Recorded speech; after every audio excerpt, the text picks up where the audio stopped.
c'est cool. Donc, on va lancer ces interactions avec des nouveaux coachs justement sur la chaîne pour faire connaître d'autres techniques, d'autres formats et autres. Et notamment pour le heads-up, on a pensé à vraiment.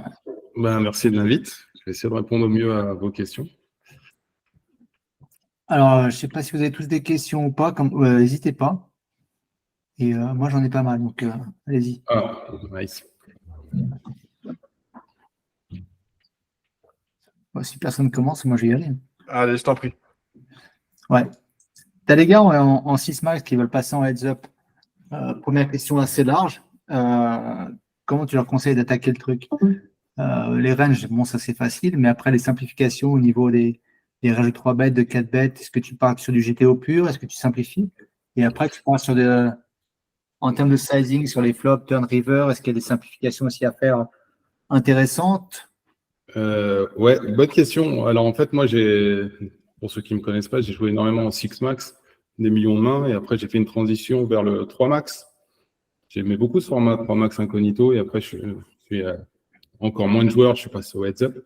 En fait, il y a beaucoup de choses qui changent entre le 6 max et le HU. C'est que, en fait, je pense que les joueurs de HU qui se mettent les joueurs de 6 max qui se mettent en HU vont avoir beaucoup de mauvais réflexes, vont être trop tight. Et les ranges sont beaucoup plus larges. Et ouais, tu joues tous les coups, donc c'est très différent. Le mindset aussi. Et en 6 max, tu as le temps d'attendre, tu es plus dépendant des cartes, des situations. Alors qu'en heads up, voilà, l'objectif principal, c'est de très vite voir à qui tu as affaire, quelles sont ses statistiques et comment tu vas l'exploiter. Et donc, ouais, moi, je me suis beaucoup entraîné sur la GTO.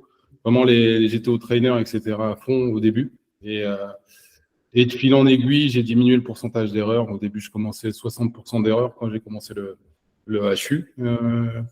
Jusqu'à maintenant à peu près 5% d'erreurs sur la GTO. Et après, maintenant, on bosse contre les différents profils. Ouais. Je ne sais pas si ça a répondu à ta question. Ouais, non, tout à fait. Mais tu trouves qu'actuellement, justement, au niveau du field, il y a suffisamment de field, c'est suffisamment intéressant à jouer? Après ça dépend de l'objectif, parce que là, par exemple, sur la Zoom PS, c'est full reg, mais c'est que des reg battle, mais c'est super intéressant parce que du coup, ça fait vraiment step up le jeu. Et ouais, après, sur d'autres sites, tu vois, au niveau de la difficulté, par exemple, j'ai joué les apps, ça n'a rien à voir le niveau, quoi. Incomparable, quoi. Tu peux jouer des games de 400 ou de 1K qui sont même pas l'équivalent de la 50 Zoom sur PS, quoi. Ouais, mais tu arrives quand même à trouver du volume. Ouais, t'arrives. Après, il faut faire plusieurs sites. Mais ouais, tu trouves du volume. Après, ce qui est un peu problématique, c'est qu'il y a beaucoup de joueurs qui ne te jouent pas dès qu'ils te connaissent. Donc c'est un peu chiant. Mais ouais. Sur GG, il n'y a pas, je crois. Hein. Non, GG, il n'y a pas. Ouais. Il n'y a pas. Donc tu joues toi essentiellement sur quoi? Winner, PS? PS, les apps, BetSafe, puis d'autres sites. Là, je vais essayer CoinPoker aussi. Ça tourne un peu en HU. Donc ouais, je vous donnerai des feedbacks. Ah oui, non, ça c'est intéressant, ouais. Mais j'ai beaucoup bourriné la Zoom quand même. La Zoom, c'est super intéressant parce que tu joues beaucoup de profils différents, beaucoup de nationalités. La Zoom.com. Et c'est vrai que même en fonction des nationalités, il y a vraiment des patterns. Tu as les Finlandais qui jouent d'un tel style, les Japonais, les Allemands, les Ukrainiens. Allez-y, hein, si vous avez des questions sur le chat, n'hésitez pas. C'est pour ça qu'on fait ça. Hein, donc, petite question ici. L'importance de la prise de notes du HU, j'imagine dans le début de HU, on est surtout sur de la prise de notes. Et si tu peux nous parler un peu de ça. Ouais, moi je ne prends pas de notes. En fait, j'ai un tracker où en fait toutes les stats GTO s'affichent pas, puisque je les mets en couleur noire, donc noir sur noir, ça s'affiche pas. Et si j'ai un joueur qui est en bleu, ça veut dire qu'il va être trop nit, jaune trop calling station et en rouge trop agressif. Et en fait sur chaque j'ai une trentaine de stats plus le pop-up, mais en fait je vois très rapidement où peuvent se situer ces leaks. Alors bien sûr faut un écart type et il faut avoir un certain sample, mais si tu as vraiment un joueur qui est très agressif, en général, par exemple, dans les continuation bets, il va trop continuation bet. Il va paraître trop continuation bet dans les 3 bet pro, etc., où sa fréquence d'agressivité. Du coup, là, tu pourras le contrer de cette manière, de voir rapidement s'il y a plusieurs stats qui convergent et s'il y a des écarts par rapport à la GTO. Pareil, par exemple, une stat toute simple en open, on doit open 83% des mains. Mais si tu as un adversaire qui open moins de 70% des mains ou plus de 90% des mains, en général, voilà, tu vas déjà faire très rapidement des adaptations. Tu n'auras pas besoin de, je sais pas, une trentaine de mains d'open, ça peut déjà suffire à avoir une idée, quoi. Bien sûr, en recoupant avec d'autres stats. Donc ouais, le but, c'est très rapidement profiler son adversaire. Après, j'ai jamais pris de notes, mais c'est plus Ok. les écarts avec le head. Ok, il y a un moment où tu open 100% VS des mecs qui fold trop VS style.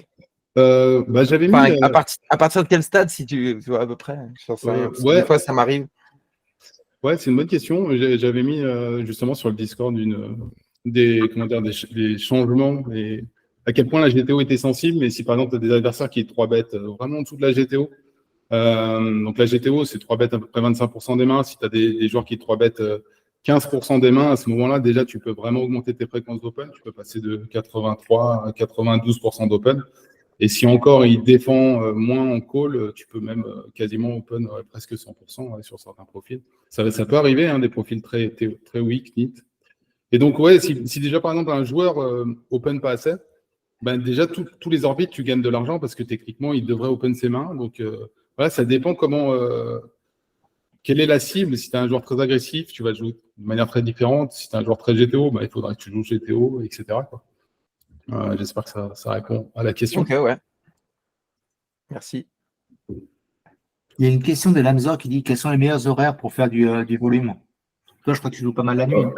Ouais, la nuit, c'est pas mal, ça tourne. Après, ça dépend de ce qu'on veut. Si on veut faire vraiment des horaires, ou vraiment les tables les plus fishy. Je pense que les tables les plus fishy, ça doit être vers 3-4 heures du mat. 3-4 heures du mat heure européenne. Comme c'est, si tu joues sur des sites américains, ouais, c'est plus vers ces horaires-là que le niveau le plus faible. Je pense qu'en journée, c'est très réguiche. Après, ça dépend des règles, ça dépend. Ouais. Si certains d'entre vous ont d'autres questions, n'hésitez pas encore. Ouais, moi je te vois souvent, Armand, je te vois parler en termes de win rate et même en termes de handicap. Tu serais prêt, par exemple, à affronter des joueurs en laissant genre 15 BB100 d'avantage. Donc en fait, ça veut juste dire qu'en heads-up, tu peux vraiment démonter ton adversaire et espérer des win rates incroyables. Ouais, c'est ça aussi ce qu'on se rend pas compte, c'est que au niveau du win rate, au niveau des swings, quand on vient du six max, on se rend pas forcément compte. Mais ouais, si tu as un edge sur ton adversaire, déjà en reg battle, je sais pas, on a vu Stéphane contre Malinowski, pourtant deux joueurs high stake, mais Stéphane l'a battu à 15 BB100 en EV. Et là, on parle des top players, donc il faut imaginer que ouais, si tu joues par exemple un fiche, je pense qu'en EV, tu peux gagner 50-70 BB100 en EV, quoi, vraiment. Et si tu joues un reg, tu as un edge sur un autre reg, ouais, tu peux le battre à 15-20 BB100. Et après, ouais, si c'est un reg de HU, après, si c'est un reg d'un autre format, enfin, qui connaît pas le HU, ouais, tu peux vraiment mettre des handicaps, ouais. Non, le win rate, c'est ça aussi qui est intéressant, c'est que le jeu est rapide et les win rates sont intéressants. Et par contre, ouais, ça swing un peu plus. Tu peux avoir des swings de 30 buy-in, ça m'est déjà arrivé. Alors qu'en Six Max, c'était rare quand même. Ouais, très rare. 20 buy-in, ouais, 20 buy-in, mais 30 buy-in, pas trop souvent connu. Ok. Allez-y. Ah, il y a Karl qui dit j'ai l'impression qu'il y a moins ces enceintes qui font un écho. Ah, mince. Moi, ça va chez moi, le son est bien, je trouve. Ouais, ça allait. Ça vient peut-être du casque.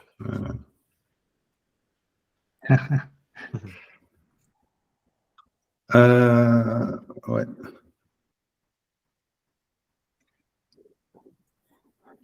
Bon, en tout cas, tu ne devrais pas jouer un autre format tellement c'est addictif le HU en termes de compétences développées et en termes aussi d'adrénaline ressentie en plein moment des matchs, j'imagine. Ouais. C'est vrai qu'il y a ce côté-là aussi. Adrénaline, je ressentais une certaine lassitude. Alors peut-être comme Benoît aussi, qui a beaucoup joué en Six Max et qui maintenant essaye aussi d'autres formats comme le PLO. Mais C'est vrai que quand tu as joué des millions de mains dans un format, de fil en aiguille, je me suis dit, tiens, le 3 max, j'aimais beaucoup le 3 max. Et puis après, ouais, HU, c'est venu naturellement. J'avais besoin d'un renouveau. Et je me suis dit, voilà, c'est bien. En plus, tu sais, ça fait un peu huis clos parce que tu es un contre un. Et puis tu te dis, c'est un mix entre un match de boxe et un match d'échecs. Et tu te dis, voilà, c'est qui va ressortir le gagnant. Et puis c'est très mental aussi. Quand tu fais des règles battle, ouais, c'est mental. Faut être au top. Et la différence se fait aussi à ce niveau-là. Il faut que tu encaisses les mauvais coups, que tu restes dans le game, que tu joues longtemps. Et ouais, je trouve que c'est un très bon entraînement de manière générale pour aussi sur le plan mental, quoi. Et puis aussi, il y a une notion de rythme que je trouve que tu n'as pas en Six Max. C'est que clairement, tu vois, si tu n'as pas joué pendant une semaine ou deux, tu te remets en Six Max. On va dire que ça va tout de suite. Enfin, ça va, voilà, tu joues et puis tu retrouves tes sensations. En HU, si tu perds le rythme, voilà, des battles, des games, ouais, faut revenir, quoi. Ça y a un petit temps d'adaptation, quoi. Et ouais, mais en tout cas, ouais, il y a un vrai kiff, il y a une vraie adrénaline dans le jeu, et je pense que plus le temps va avancer, plus il y aura des compétitions de HU. Enfin, ça va de plus en plus de se développer. Je vois pas. Il n'y a pas beaucoup plus de tilt, justement, parce que tu personnalises vachement le jeu, contrairement au Six Max. Ouais, j'ai croisé. Alors, ce qui est assez fou, c'est que j'ai joué des règles, des bons règles, et au bout d'un moment, au bout de 2-3 heures, tu leur as pris, je sais pas, 5-6 buy-in ou même plus. Mais en fait, des fois, ils peuvent tilter et mettre all-in toutes les mains. Et tu te dis, mais attends, c'est shit, quoi. Le mec est parti complètement en tilt. Et ouais, j'ai déjà eu des adversaires qui ont complètement tilté, quoi. Mais vraiment, faire n'importe quoi. Ouais, ça devient tellement face à face, donc tu te dis, attends, non, je suis pas un fire à l'autre et tout. Ouais. Ouais, c'est pour ça qu'il faut vraiment rester dans son game et même pas trop se level sur les metagames et tout. Je pense que il y a beaucoup de joueurs qui vont se level en début de HU où tu sais pas, tu vas 3 bêtes 2 fois de suite. Mais en fait, c'est rien, quoi. Ça fait juste le sample, la distribution des cartes et tout. Il faut rester vraiment dans son game, quoi. Et du coup, vas-y. Du coup, en gros, quand tu es versus ce genre de joueur qui peut tilter, on est d'accord qu'il faut quand même avoir un skill pour bien gérer la Lina et voir à quel moment il va tilter. Parce que du coup, là, ton win rate peut doubler, quoi. Ouais. Bah après, ça, tu peux pas trop le deviner, quoi. C'est au fur et à mesure du game, mais c'est vrai que il faut être extrêmement vigilant, en fait, dans un match. Sur le profil qui peut vraiment changer de dynamique aussi, si tu l'affrontes. Il peut passer d'un style où il va énormément bluffer en début de game, par exemple, et puis après, va se tightifier. Et tout ça, il faut être très réactif et voir un peu ces changements, ces dynamiques. Et, ouais. Il y a beaucoup d'éléments, en fait, à prendre en compte. Ouais, je pense que l'élément principal, c'est déjà de très bien profiler à qui tu as affaire, quoi, assez rapidement et de prendre toujours les lines qui ont la max EV contre ce joueur, quoi. Et c'est vrai que si, par exemple, tu as un joueur qui commence à partir en tilt, il faut que tu prennes des lines peut-être un peu vicieuses où tu vas l'induce, tu peux tenter des lines comme ça, ouais. Aujourd'hui, tu aurais un gars qui viendrait justement pour apprendre le heads-up, qui vient de low stakes d'abord, en Six Max, donc il a quand même une petite connaissance. Tu lui conseillerais quoi pour se former, pour apprendre? Alors, quand je dis se former, c'est large, hein. Je parle en termes de solver, en termes de masterclass, en termes de CFP, en termes de tout, coaching. Tu aurais quoi comme recette pour vraiment performer après? En tout cas, la méthodologie que j'ai faite a fonctionné pour moi. Comme je dis, je démarrais vraiment de zéro en heads-up, je connaissais rien. Enfin, j'avais joué très vite fait, et venant du Six Max, ouais, moi, c'était que les trainers, quoi, les GTO trainers, et de fil en aiguille, tu descends de pourcentage d'erreur en pourcentage d'erreur, et après, tu comprends les concepts, et à chaque fois, essayer de les décortiquer. Ça veut dire que tu joues contre le bot, et puis sur Ruse, par exemple, c'est très bien fait, parce que maintenant, tu as vraiment un sizing illimité, donc tu l'affrontes voilà, comme si c'était un match réel, et tu l'interromps que quand tu fais des erreurs. Et dès que tu fais une erreur, tu vas voir dans études du jeu, et tu cliques et tu regardes ce qu'aurait fait le solver, et tu essaies de comprendre ton erreur, tu prends beaucoup de notes, Les notes, ça marche bien. Je sais pas, tu les colles au mur, tu fais. Voilà, il faut que tu sois dans un environnement où que ça soit à côté de toi, quoi. C'est pas. Je vois beaucoup de joueurs qui prennent des notes et puis qui vont les mettre dans des cahiers au fond d'un tiroir. Et puis non, il faut que ce soit toujours actif et toujours être bercé par tout ça, quoi. Et donc, tu affrontes le bot et tu sais qu'il est imbattable, c'est de la pure GTO. Et de fil en aiguille, à un moment, tu vas prendre des steps de conscience et puis diminuer tes pourcentages d'erreurs. Et une fois que tu fais peu d'erreurs en GTO, à ce moment-là, tu vas jouer contre les différents profils. Et encore une fois, ouais, Deep Solver, c'est juste incroyable parce que tu vois les changements. Et une main, par exemple, tu joues un pot 3 bêtes. Si tu joues contre un hit, tu vas avoir dans un spot 90% de ses bêtes. Et si tu joues contre un joueur très agressif, tu vas avoir que 10% de ses bêtes. Enfin, c'est vraiment, ça change du tout au tout parce que, en fait, dès qu'il y a un déséquilibre en HU et que les ranges sont très larges, ben, le joueur peut prendre très cher. Donc, si tu as un joueur qui est très, très agressif dans un pot 3 bêtes, il faut limite tout check, quoi, ça range au B pour le laisser bête et soit tu prends un check call, soit un check raise. Mais c'est fascinant de voir sur Deep Solver à quel point l'impact est très violent, quoi.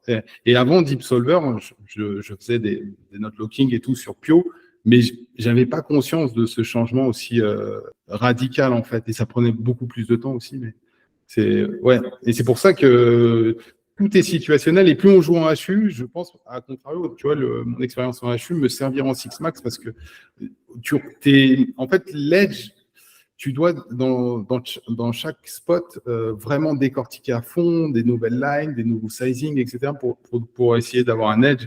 Et en Six Max, je pense que beaucoup trop de joueurs se prennent pas assez la tête.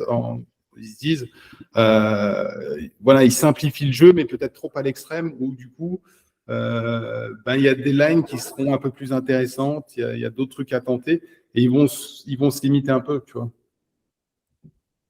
Non, tout à fait. Ouais, Dans le chat, il y a juste Anto qui nous dit que c'est un truc tiltant en HU, je trouve, c'est que l'adversaire peut give up quand il le veut. Et là, c'est sûr que c'est un paramètre qu'on ne pourra jamais vraiment changer, mais en termes d'adrénaline, comme tu le dis, à partir du moment où tu lui laisses la possibilité d'arrêter, mais c'est aussi une force de savoir quand s'arrêter, donc c'est un peu à double tranchant. Ouais, après, le format Zoom, c'est pour ça que c'est pas mal, mais ça reste aussi beaucoup de bum hunter au final. Ça dépend. Enfin, les tables vont tourner un moment et puis après tout. S'il n'y a pas assez de récréatifs dans le spot, même les règles vont give up très souvent. Donc ça fait partie du jeu, c'est ce qui est un peu frustrant. Ouais, j'aimerais que les rooms rendent obligatoire, dans le sens où tu cites et que tu as un minimum de 100 mains ou 200 mains à jouer et que voilà, tu puisses pas sit out tout le temps en permanence, parce qu'il y a des joueurs qui sont vraiment des spécialistes de ça, quoi. Ouais. Il y a Loza qui demande si on trouve encore des rooms où l'on peut bunt ou c'est plutôt reg battle obligatoire. Ouais, il y a encore des rooms où c'est sur les apps notamment, ça n'a rien à voir le niveau. Il y a des sites comme ça où tu trouves encore pas mal de récréatifs ou de règles un peu reg fiche, quoi. Donc ouais. Mais après, si tu vas sur les gros sites, forcément, faut essayer tu vas être obligé de jouer des règles et ouais, tu vois. Mais encore une fois, ça veut pas dire que les règles. Je vois beaucoup aussi cette mentalité de dire on va jouer que des joueurs plus faibles. Alors oui, sur le court terme, tu fais de l'argent, mais vraiment plus faible. Oui, c'est des fiches, mais c'est pas parce que tu joues des règles que tu peux pas gagner même à des win rates à 2 chiffres contre les règles, quoi. Il faut des mantras pour pas il faut réagir. Attends, je regarde les commentaires.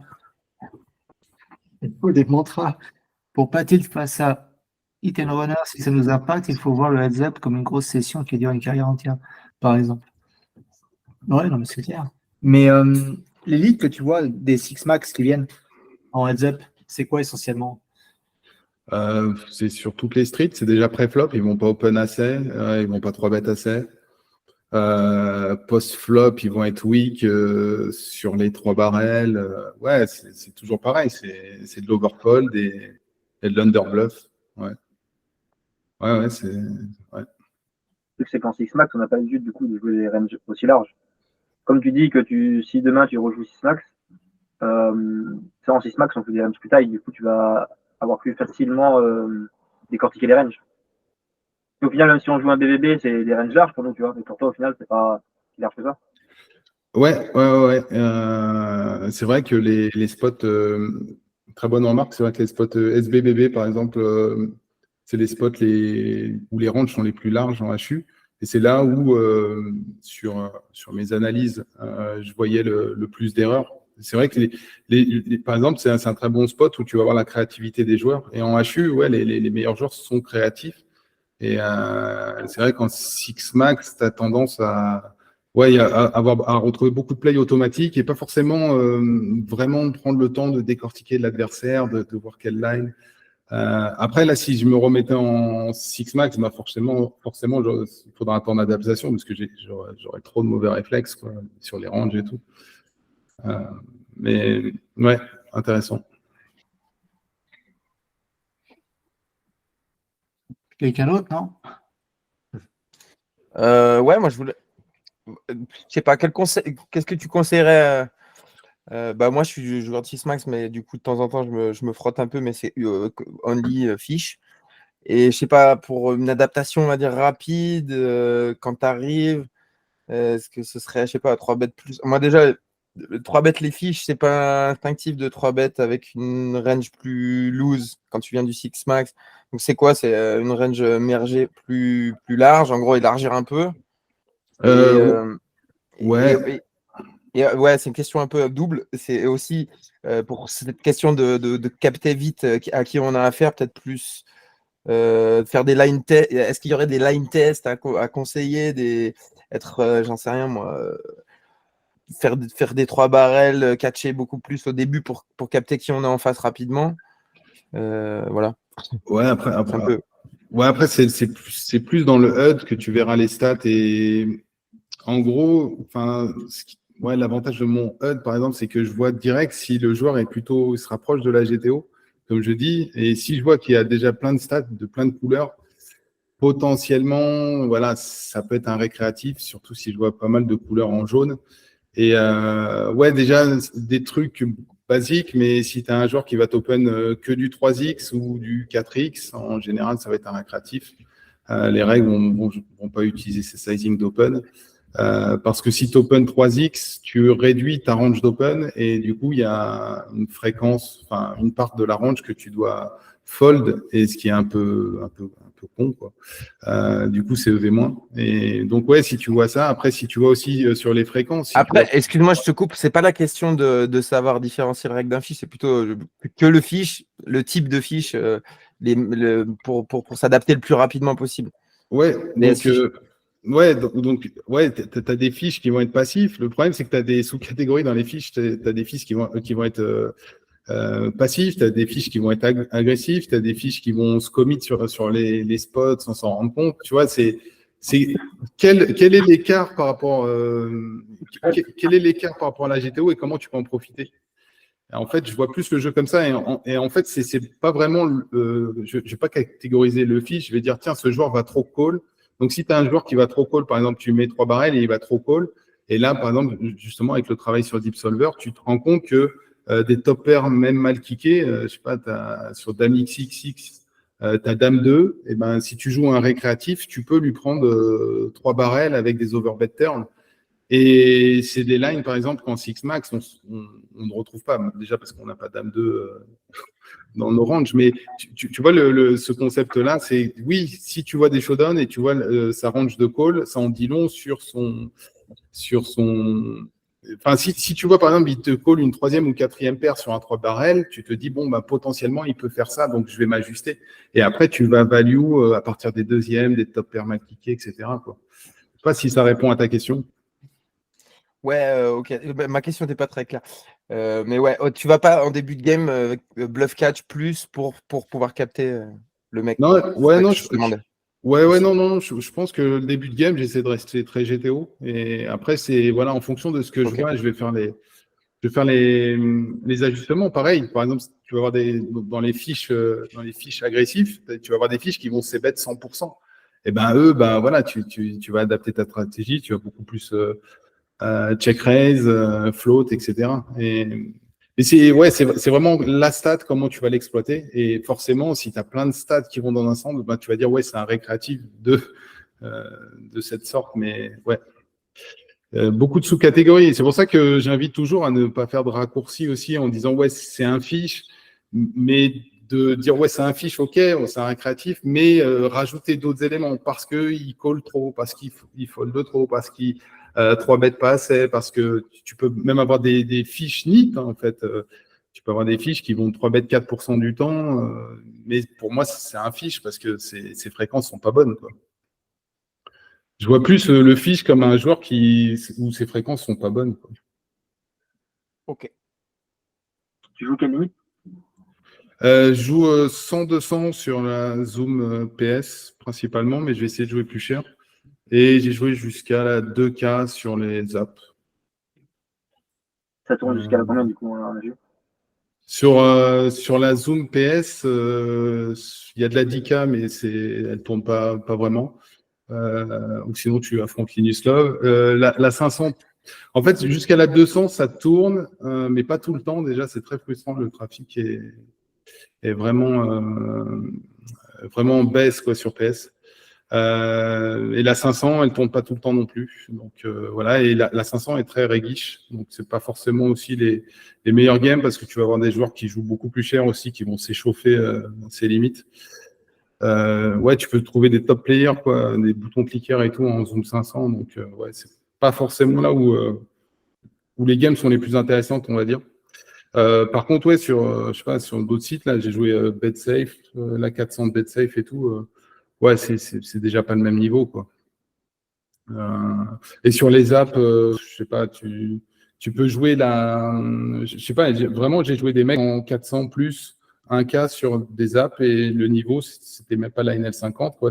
T'avais des mecs qui étaient à 6% de 3 bêtes, des choses comme ça, où tu vois jamais sur la Zoom PS, ou en tout cas, ils durent pas aussi longtemps, quoi. Je pense qu'ils se font vite plumer. Et c'est quoi du coup un volume, genre, je sais pas, moyen, tu vois, par mois pour un joueur de jeu? Pour toi, tu fais combien par mois par exemple? Ouais, bah, enfin, j'ai d'autres activités à côté, mais quand je fais que de grind, je joue 50 000 mains dans le mois, ouais. Donc, ouais, 50 000 mains dans le mois. Ça représente combien d'heures de grind à peu près, ça, du coup? Combien d'heures en heure, je sais pas. L'avantage de la Zoom, c'est que je peux jouer 3 tables et tu fais 200 mains de l'heure par table, donc ça fait 600 mains. 600 mains de l'heure en gros, ouais, un peu moins de 600 mains. Donc en termes d'heures, ouais, j'ai du mal à faire la conversion. Parce que 3 tables en Zoom en heads-up, c'est chaud, quoi, quand même. Hein.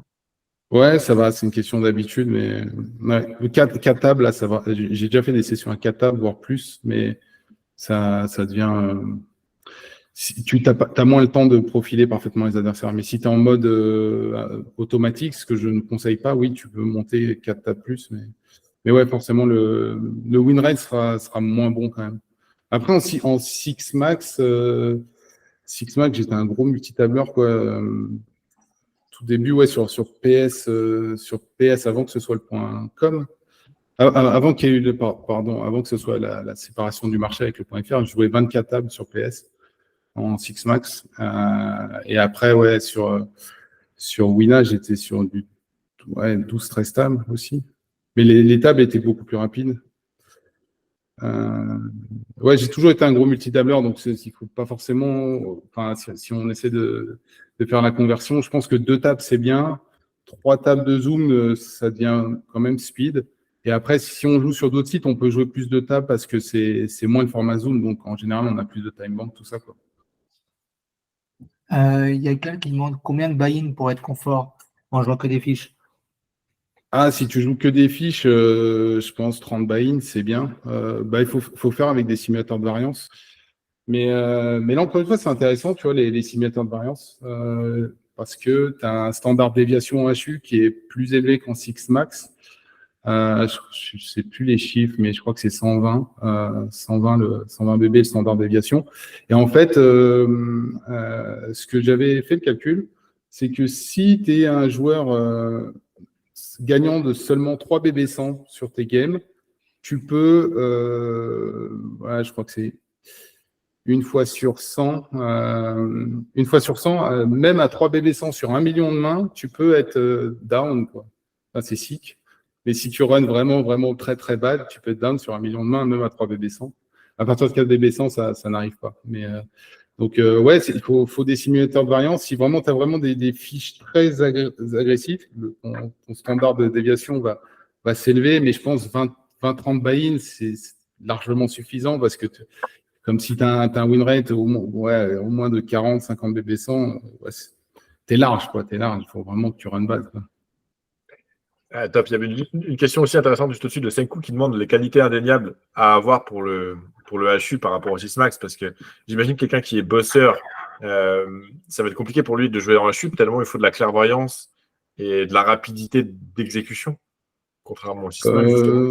Ouais, non, je pense, enfin, comment dire, je pense que quand tu viens du 6 Max et que tu veux bien faire les choses, tu as l'habitude de bosser. Et je trouve que le HU, il y a 36 fois moins de situations que le 6 Max, parce que le 6 Max, c'est 6 fois 6 joueurs.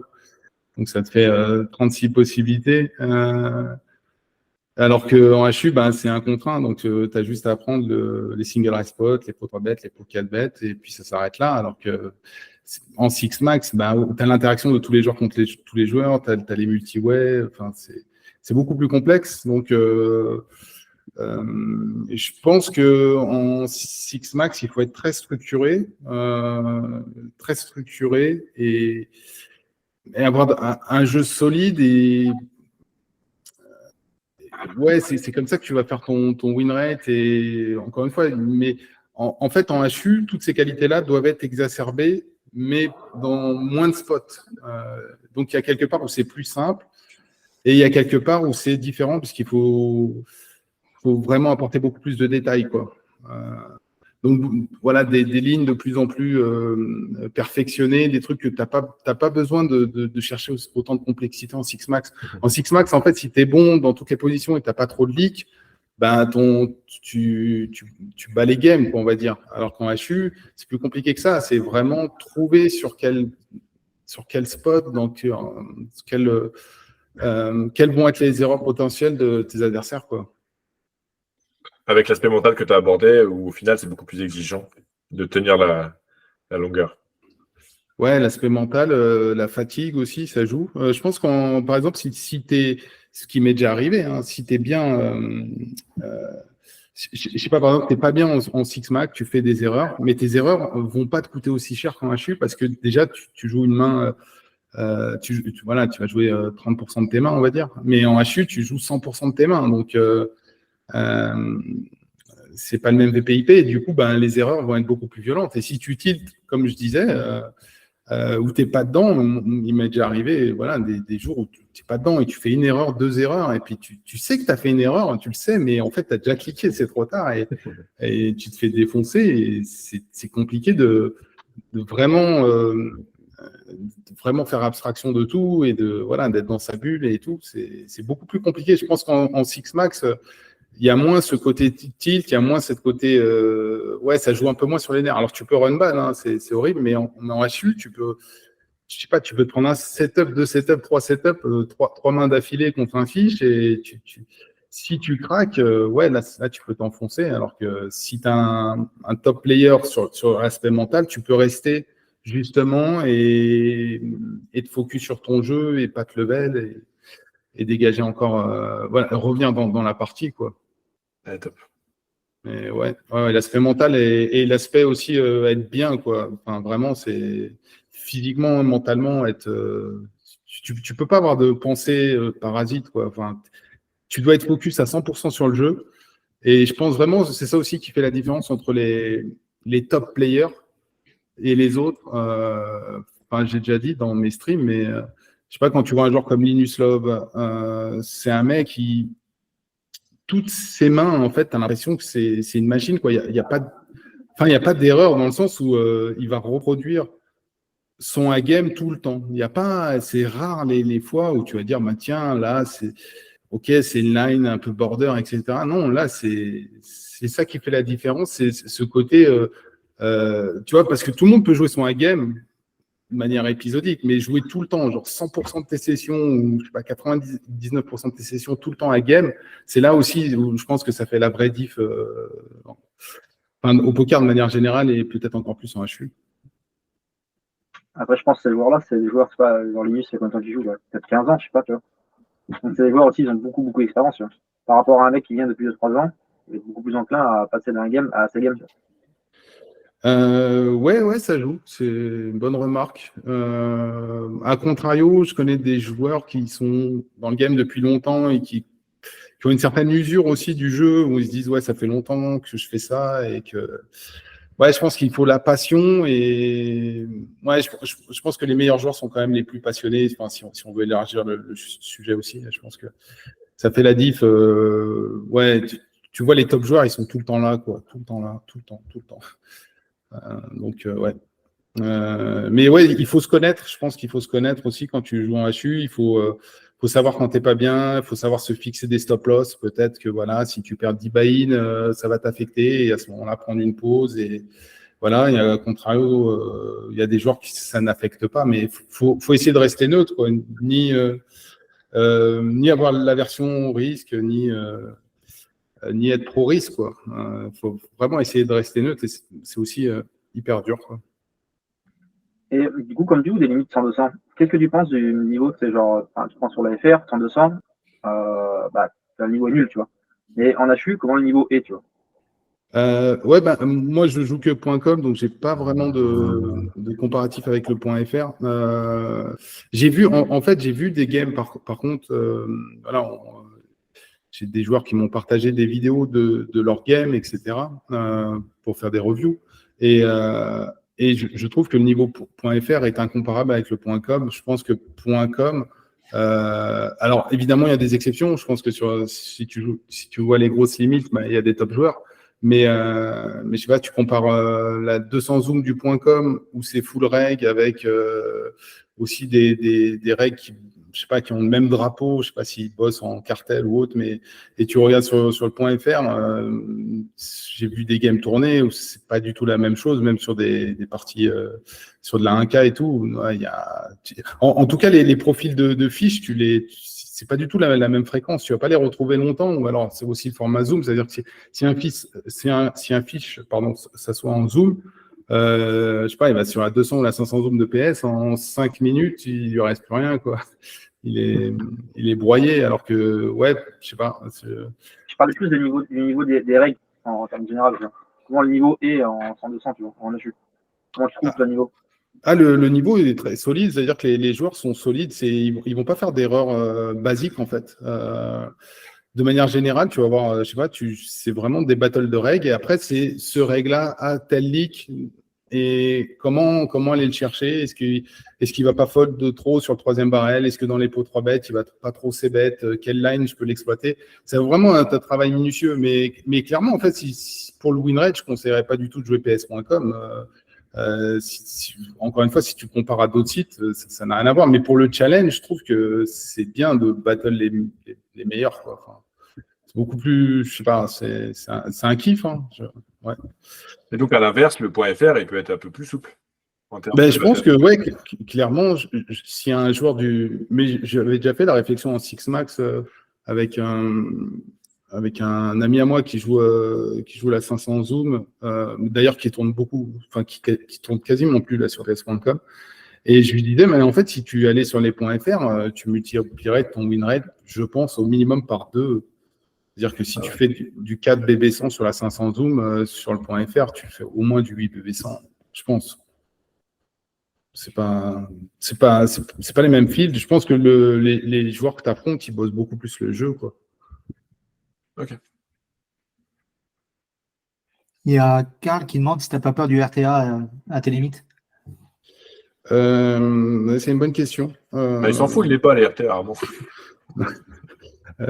C'est une bonne question. En fait, vraiment, je pense que les sites, il faut qu'ils prennent la mesure du truc. Et enfin, moi, j'ai eu un contrôle de la part de PokerStar, j'en avais déjà parlé pas mal de fois, mais en gros, ils font des protocoles de sécurité où ils te demandent de jouer pendant tant d'heures. Moi, il m'avait demandé entre 2000 et 3000 mains, et voilà, il faut te filmer avec plusieurs caméras, etc. Le protocole est assez chiant, c'est assez invasif parce que voilà, mais derrière, je pense qu'il faut vraiment, dès qu'il y a une suspicion qu'il y a un win rate qui est trop élevé, qu'il n'y a pas assez d'erreurs par rapport à la théorie ou des choses comme ça, il faut vraiment le faire parce que ça va être un fléau, mais vraiment, parce que en gros, ce qui se passe sur Ruse ou Deep Solver, ben, tu te dis, ton spot, il est calculé en 2-3 secondes. Et encore, voilà. Mais imagine quelqu'un de mal intentionné, il se fait une RTA, et c'est sûr que ça doit déjà tourner à fond. Ben, vu les vitesses de calcul qui sont inimaginables, ben, le spot est résolu. Alors forcément, si ton jeu est en Six Max, c'est un peu plus compliqué parce que tu as l'interaction de tous les joueurs. Mais si c'est du HU ou si c'est du spin ou autre, les arbres sont plus courts. Et donc oui, c'est un fléau. Je pense qu'il faut vraiment que les rooms fassent le boulot quoi, pour détecter tout ça. Sinon, on se retrouvera des games, peut-être même réduire les time banks, je sais pas, mettre les webcams obligatoires ou des trucs comme pour les jeux vidéo anti-triche, quoi, que ça reste sur l'écran principal ou des choses comme ça pour lutter contre la triche. Ouais. Mais ça c'est vrai que j'ai toujours pas compris pourquoi il n'y a pas des rooms comme GG, PS et autres qui mettent pas 2 webcams obligatoires pour pouvoir jouer certaines tables, certaines hautes limites. Parce que ça permettrait d'éviter tout problème de triche et autres. Hein. Ouais, après, là où je suis pas forcément. Là où on va avoir un point de divergence peut-être, c'est que pour moi, les tricheurs ne font pas. Techniquement, ils ne font pas tourner leur bot sur les grosses limites parce que tu serais beaucoup plus rapidement grillé. Je ne sais pas si un mec qui fait pas d'erreur en haute limite, il y aura des suspicions. Par contre, si tu as des bots et tu les fais tourner à donf sur plein de sites où la sécurité n'est pas au niveau, d'ici qu'on te grille, je pense que tu as le temps d'avoir monté des millions, quoi. Mais ouais, des logiciels anti-triche en tout cas, et puis les mouvements de souris soient analysés. Après, tu vois, PS, j'ai aucun doute sur la room. Après, le contrôle sécurité que j'ai eu, et j'aimerais que toutes les rooms soient au même niveau, c'est-à-dire que c'est vraiment eux qui prennent le lead. C'est-à-dire qu'ils n'attendent pas qu'il y ait des joueurs qui reportent tel joueur pour faire des actions. Mais vraiment, là, il faut se bouger parce que l'intelligence artificielle est là et que c'est exponentiel. En fait, ce qu'on a là maintenant, dans 2-3 ans, ça sera encore multiplié, quoi, les vitesses de calcul. Et donc, c'est maintenant déjà qu'il faut avoir de l'avance. Si les rooms sont à la traîne, ben, qu'est-ce qu'elles vont faire dans quelques années, quoi. Il y a le petit Germain qui ose pas parler. Germain? Non, je demandais, je me demandais s'il y avait déjà eu des teams en CFP ou des CFP pro HU. Mais comme j'ai pas eu l'impression que ça a été fait, alors je trouvais ça intéressant de se former de manière vraiment poussée pour battle les games. Mais après, comme je suis pas dans le milieu du HU, je suis pas objectif. Et je rebondis sur du coup la question de Karl juste après, qui demande quel contenu tu conseillerais pour un débutant justement, même si. Ouais, c'est une bonne question pour les CFP. En tout cas, ce que je vois de beaucoup de nationalités, forcément, ils bossent ensemble. Quand je dis boss, ouais, voilà, on peut mettre le mot cartel, mais il y a des nationalités que tu affrontes où les mecs ont le même drapeau et tu sais qu'ils se connectent aux mêmes heures, etc. Ils prennent des lines un peu similaires et tu te dis, forcément, ils bossent ensemble. Et ce que je me dis qu'il y a beaucoup de groupes de travail en HU, de certaines nationalités, mais en France, à ma connaissance, il n'y en a pas. Peut-être que j'en créerai un jour. Ouais, et ouais, pour se former, sur mes Twitch ou sur mes vidéos YouTube, ouais. Mais tu prépares des trucs aussi. Ouais, je vais sortir une formation sur la GTO en HU, sur tous les concepts GTO pour vraiment gagner du temps, tu vois, pour quelqu'un qui veut vraiment bosser le game. Je pense que ce qui est long, c'est de trouver les concepts sur la GTO. Et en fait, c'est aussi le taf que tu fais, Benoît, c'est d'essayer de mettre des mots sur des concepts. Alors, des fois, il y a des exceptions, des fois, c'est contre-intuitif, etc. Mais globalement, voilà, il y a des raccourcis que tu peux faire. Je ne sais pas, sur les boards monocolores, si tu veux C-bet small dans les pots 3 bêtes, la GTO, c'est C-bet 12% pot, quoi. Et, tu vois, mais en fait, si tu as le concept clé et que tu le retiens, ça va beaucoup plus vite, ça structure ton jeu. Et donc, ok, il y aura des exceptions, mais tu auras toute cette structure du jeu. Je ne sais pas, si c'est un board pairé, c'est que du double barrel small, des choses comme ça.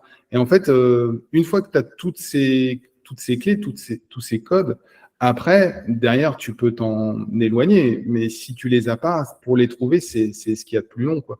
Et c'est aussi, tu vois, l'aboutissement de l'entraînement que j'ai fait, où il m'a fallu vraiment des mois et des mois pour passer comme je disais, de 60% d'erreurs quand j'ai commencé sur les trainers à peu près 5% d'erreurs maintenant sur les GTO trainers. Et c'est de fil en aiguille, c'est que tu passes des steps, etc. Et donc, je pense que le but d'un coach, du masterclass ou tout ce que tu veux, de manière générale, c'est de te faire gagner du temps. C'est des trucs que tu vas trouver, mais qui vont te prendre beaucoup, beaucoup plus de temps. Enfin, que tu vas trouver, encore une fois, si tu bosses, hein, il y a des joueurs qui vont faire des millions d'erreurs sur des millions de mains et qui vont pas se remettre en question. Mais si tu veux vraiment passer c'est beaucoup de temps. Tu le vois très bien, Benoît et puis Germain. Dès que tu veux analyser un spot sur Deep Solver ou autre, il faut run la simu. Et tout est très sensible, encore une fois. Si tu changes un paramètre, tout change. Donc, ça prend beaucoup de temps. C'est très chronophage. C'est pour ça que les groupes de travail, encore une fois, ça permet aussi de splitter peut-être le boulot. Ça permet aussi de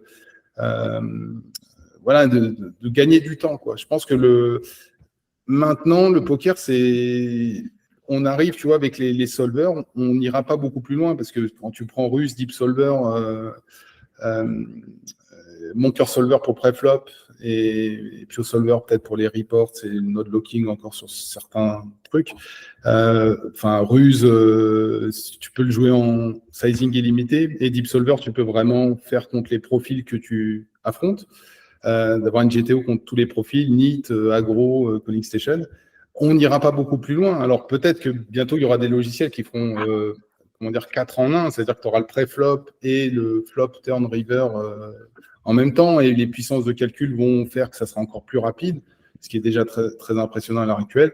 Mais on n'ira pas beaucoup plus loin. On ne va pas trouver un nouveau théorème de Nash, quoi, tu vois. On n'ira pas beaucoup plus loin que ça. Donc maintenant, c'est qui va aller chercher toutes ces informations et qui va en profiter au mieux. Voilà. Et donc, c'est une course contre le temps. Et je dis toujours aussi, c'est que quand tes adversaires, faudrait pas l'edge que tu as sur tes adversaires, c'est en mois ou en années. Si par exemple, tu joues un récréatif qui, lui, ne cherche pas à s'améliorer, tu peux dire, tiens, j'ai 2 ans d'avance sur lui, sur le plan technique. Et tu vois, en fait, qu'il y a une progression à chaque fois que la technique.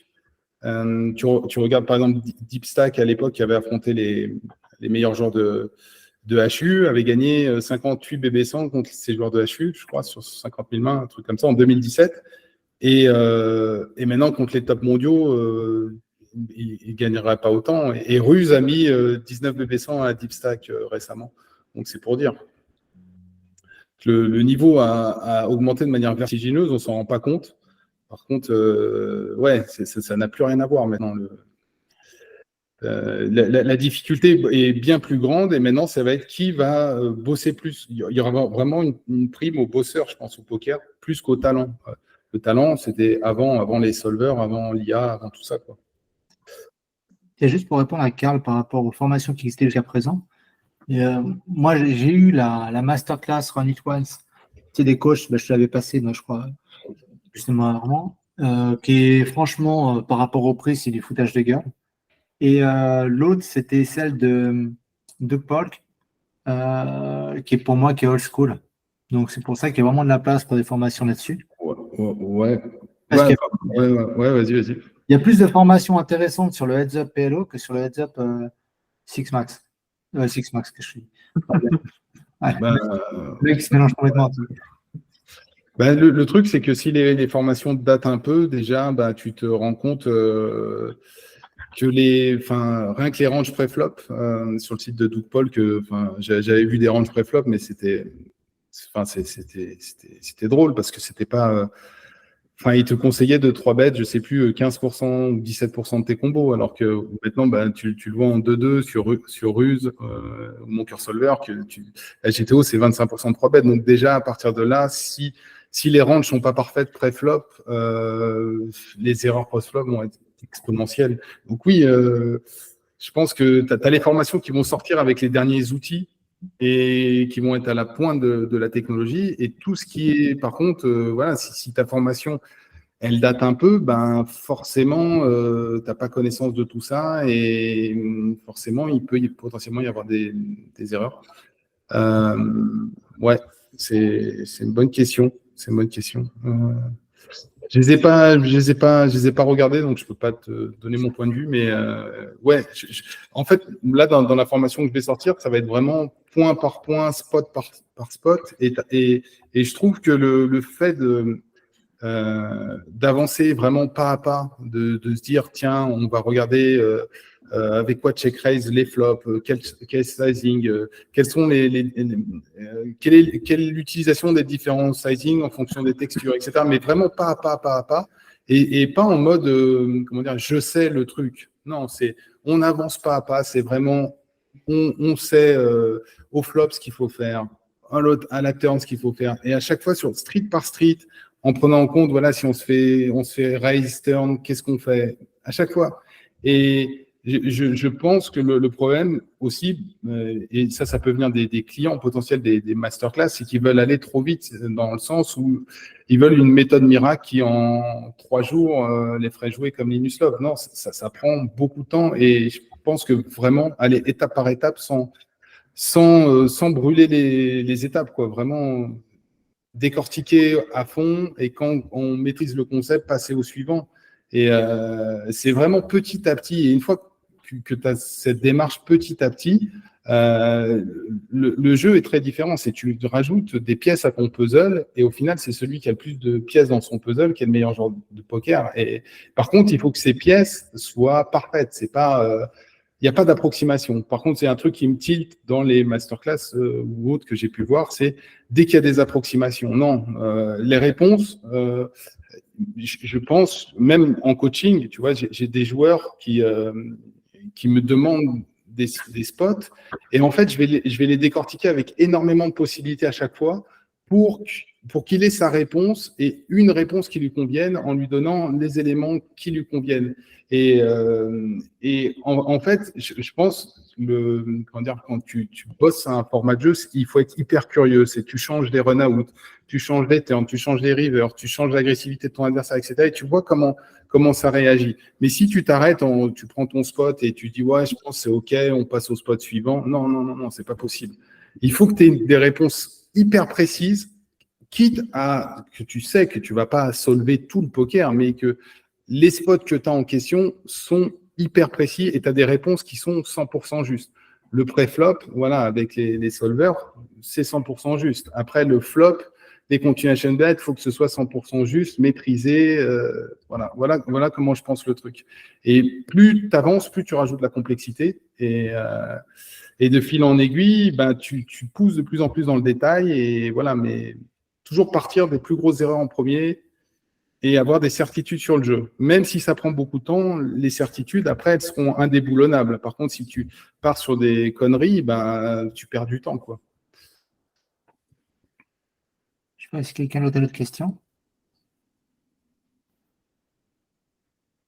Non. J'entendais rarement, tu disais en début que tu penses que le heads-up va devenir de plus en plus attractif. Et je me demande si les rooms ont intérêt à le faire que ce soit le cas, et comment ça pourrait être de plus en plus attractif. à part avoir des égéries qui jouent en heads-up et qu'on pourrait suivre, des battles de règles ou des battles de personnalité, tu as un petit avis là-dessus? Ouais, bah, je pense que après, c'est un pronostic, mais peut-être que je me trompe complètement, mais le jeu va être de plus en plus. On est dans un poker un peu spectacle aussi, tu vois. Et ouais, il y a eu des heads-up où ça a suscité, voilà, Doug Paul contre Negreanu quand ils se sont joués en HU, il y en a eu plein d'autres, mais à chaque fois, ça a suscité beaucoup d'enthousiasme. Tu vois, tu avais vraiment les supporters de l'un contre les supporters de l'autre. Et je pense que, tu vois, ces formats de jeu, que ce soit en HU, mais peut-être tu auras même des formats de plusieurs HU par équipe ou des trucs comme ça qui vont se développer, où tu vas, ça va créer du spectacle. Et je trouve que le HU, par rapport à d'autres formats de jeu, peut-être qu'à cette notion de spectacle, qui peut aussi inciter les récréatifs à s'y mettre, alors que comment dire, peut-être que dans d'autres formats de jeu, ils sont un peu plus frustrés, tu vois. Et donc, en fait, s'il y a la notion de spectacle et d'engouement par rapport à ces spectacles, les récréatifs voudront s'y mettre, et je pense que ça sera pas mal pour l'écosystème du poker. Mais parce que si tu compares, par exemple, le cash game et les MTT, ben, les récréatifs vont tout le temps jouer les MTT en priorité, quoi. Je sais pas, il faudrait faire le calcul, mais peut-être que tu as 10 fois plus de récréatifs en MTT qu'en cash game. Parce que comment dire, la sensation, les émotions pour le joueur vont être hyper frustrantes. Il va sit sur la table, il va perdre ou il va gagner un peu et puis il va reperdre derrière et puis il traîne pas. Alors que si il joue un MTT, bon ben il peut run sur un MTT. Il y a le price pool qui le fait rêver. Peut-être que tu vois la durée de vie et son rêve comment dire suscite son intérêt, quoi. Alors qu'en cash game, je suis pas sûr que le récréatif prenne tant de plaisir que ça sur le long terme, quoi. Ah, je suis d'accord. Et en plus, comme tu disais aussi, le fait qu'on puisse rajouter un handicap, en gros, tu fais jouer un joueur moyen récréatif contre un autre joueur avec un handicap, genre après, je sais pas quel handicap, tu parles d'un BB100 ou arrêter une somme plus importante à la base ou quoi. Et là, ça pourrait donner vraiment de l'attractivité au format. Ah ouais, carrément. Même ouais, les handicaps, ouais, c'est une bonne idée, ouais. En tout cas, je pense que les rooms ont vraiment intérêt à mettre cela en avant. Après, on verra ce qui se passe. Mais ouais, je pense qu'il y a un côté spectacle qui peut être vraiment très intéressant, quoi. Carrément, ouais. Quelqu'un d'autre avait des questions? Ah, putain, on a fait quand même pas mal de choses là déjà. Ouais, c'était top. Mais merci en tout cas, Armand, c'était vraiment sympa de partager. Bah, je t'en prie. De toute façon, je vais la mettre en replay aussi sur la chaîne. Parce qu'il y en a pas mal qui le regardent de façon en replay. Mais ouais, c'est super intéressant. Donc, vraiment merci. Le jour où tu te mets au heads up PLO, tu me dis. Hein. Ah ben ouais, heads up PLO. Ouais, j'ai vu que Deep Solver allait sortir le PLO. Ah ouais, ils m'ont dit pour le pré-flop pour l'instant. Le pré-flop, il va sortir dans 2 semaines, une semaine, il m'a dit. Donc, Nice. ils vont tuer le PLO aussi. Hein. Enfin, pas tuer, mais ils vont le réveiller parce que aujourd'hui, c'était des petits microcosmes qui jouaient là-dessus. Par-ci, par-là, mais le heads-up PLO, il n'y a pas full. Hein. C'est vrai, quand tu vois les win rates des meilleurs joueurs PLO, tu te dis que, je sais pas, ouais, là, avec l'IA et tout, ça va secouer parce que tu te diras, dans beaucoup de spots, on était très éloigné de la théorie, quoi. Mais rien que le pré-flop. Déjà pré-flop, mais ouais. Rien que le pré-flop, c'est déjà la jungle. Donc, ouais, il y a pas mal à faire. Mais bon, c'est un autre sujet, quoi. Mais en tout cas, merci à toi, Armand. Merci à tous d'avoir été là, c'est cool. Bah, merci à tous pour vos questions. J'espère que je n'ai pas été trop ennuyeux. Et de toute façon, on se retrouve bientôt alors. Ça marche. Bah, à très vite. Ça roule. Allez, ciao, passez une bonne soirée. Salut à tous. Merci. Ciao, ciao.